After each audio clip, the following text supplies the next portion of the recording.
রাজনীতি দেশের জন্য, দেশ সেবার জন্য, মানুষের কল্যাণের জন্য, সেই রাজনীতি আমার কাছে ইবাদতের একটা অংশ। আমি রাজনীতিকে আদর্শ নীতির জায়গা থেকে মানব কল্যাণ বলতে আমি আমার জীবনকে উৎসর্গ করেছি। এবারেও সেই জায়গা আমার সামনে ঢাকা 12 অনেকগুলো সমস্যা, নাগরিক সেবাগুলো নাই আমরা জানি, গ্যাস, বিদ্যুৎ, কোথাও পানির সমস্যা, কোথাও সুয়েজের সমস্যা, এখানে মসজিদে সুয়েজের একটা বড় সমস্যা ইতিমধ্যে যেটা আমি শুনেছি। এখানে সন্ত্রাস, মাদক, চাঁদাবাজি ভয়াবহ। এই 12 আসনকে বলা হয় ঢাকার সবচেয়ে গুরুত্বপূর্ণ আসন বা বাংলাদেশের প্রায় 1 নম্বরের আসন। ফলে এই আসনে আমার সৌভাগ্য আল্লাহ তৌফিক দিয়েছেন নির্বাচনে অংশ নেবার জন্য। শুধু এইটুকু বলে কথাটা শেষ করব, আমি আপনার কাছে দোয়া চাই। এই জায়গা থেকে আমি বলেছি যে 6 মাস পর আল্লাহ কিন্তু আমাকে তৌফিক দেন, যদি আপনারা ভালোবাসাকে নির্বাচিত করেন, 6 মাস পর আমি গণশুনানির আয়োজন করব ভোটারদের কাছে। কারণ নির্বাচিত হওয়ার পরে এমপি এর মন্ত্রী সাহেবদের কোনো খবর থাকে না। এই ঐতিহ্য থেকে আমি বেরিয়ে এসে আমার সমগ্র জীবন হচ্ছে কথা বলি।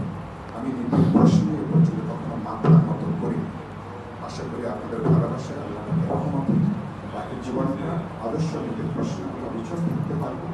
আমি জবাবদিহি করবো। আমি মনে করি রাষ্ট্রের 1 নম্বর ব্যক্তি থেকে শুরু করে একজন ওয়ার্ড কমিশনার পর্যন্ত প্রত্যেকের জবাবদিহিতার মধ্যে আনা দরকার। যেই ক্ষমতার কোনো জবাবদিহি নাই, যে কোনো সময় স্বেচ্ছাচারী হতে পারে, বিপজ্জনক জায়গায় যেতে পারে। এই ঐতিহ্য থেকে আমি বেরিয়ে আসতে চাই। শেষ করবো যেটা বলি, আমার জন্য দোয়া করবেন। এখানে বিএনপি জোটের মার্কা, এখানে কোদাল, বেগম খালেদা জিয়া, তারেক রহমানের মার্কা। খালেদা জিয়া তিনি যখন সুস্থ ছিলেন তখনই ওনার সঙ্গে এই আসনে হাসপাতালে যাই, তখনই এই আসনের ব্যাপারে আমার সাথে তখন তার শেষ সাক্ষাৎ। ফলে তার দোয়া রয়েছে এবং পুরো বিএনপি পরিবারের দোয়া রয়েছে। আশা করি আপনারা, আমি পাড়ার মানুষ হিসেবে, অঞ্চলের মানুষ হিসেবে, আমি এখানে গত 50 বছর, আমি ছিলাম ইন্দিরা রোডে, পশ্চিম রাজাবাজার, এখানে আসছি 13-14 বছর। ফলে আমি এই এলাকার ভোটার, আমি এখানকার বাসিন্দা। আমার জন্য দোয়া করবেন, আমার পরিবারের জন্য দোয়া করবেন এবং খালেদা জিয়ার জন্য, শহীদ ওসমান হাদি, আমাদের জেলা শহীদ, মুক্তিযোদ্ধার শহীদ, সকল শহীদদের এবং আমাদের বাবা মার জন্য আজকে নিশ্চয়ই যারা আমরা হারিয়েছি, যারা মারা গেছেন, ইন্তেকাল করেছেন, সবার জন্য আমরা দোয়া করব। আমি কথা বলে আপনাদের সালাম জানাই। আমি আমার কথা এটুকু শেষ করছি। আমার জন্য দোয়া করবেন। আসসালামু আলাইকুম।